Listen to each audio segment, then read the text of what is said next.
കൂട്ടുകാരെ, അർജുന്റെ വേർപാട് കാരണക്കാരിയായ നന്ദ ഇനി പിങ്കിക്ക് കൊടും ശത്രുവും.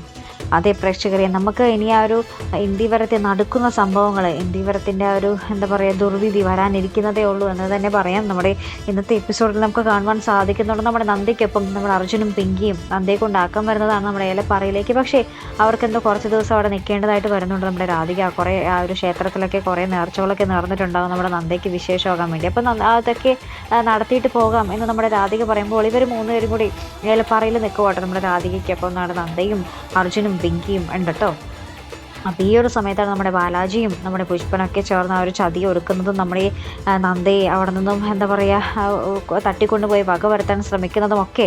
അപ്പോൾ ആ ഒരു സമയം നമ്മുടെ അർജുൻ അതിൽ ഇടപെടുകയും അർജുനും എന്തൊക്കെയോ അപകടം സംഭവിക്കുന്നുണ്ട്. അപ്പോൾ നമ്മുടെ അർജുൻ ഈ ഒരു അപകടം വരാൻ കാരണക്കാരിയായ നന്ദയെ വെറുക്കുന്ന ഒരു മുഹൂർത്തങ്ങളാട്ടോ ഇനി വരാൻ പോകുന്നത്. നമ്മുടെ അർജുനും പിങ്കിയും അടുത്തിട്ട് അധികം ദിവസങ്ങളും ആയല്ലോ, കുറച്ച് ദിവസങ്ങളായുള്ളൂ അല്ലേ.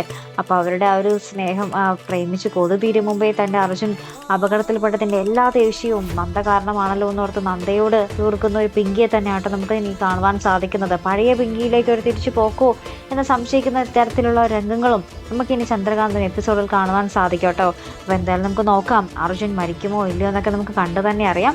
അപ്പോൾ ഇതുപോലുള്ള പ്രൊമോ റിവ്യൂസിനും എപ്പിസോഡ് റിവ്യൂസിനും ഒക്കെ നിങ്ങൾ മറക്കാതെ ചാനൽ സബ്സ്ക്രൈബ് ചെയ്യുക. അടുത്തൊരു വീഡിയോയുമായി വരുന്നത് വരയ്ക്കും ഗുഡ് ബൈ.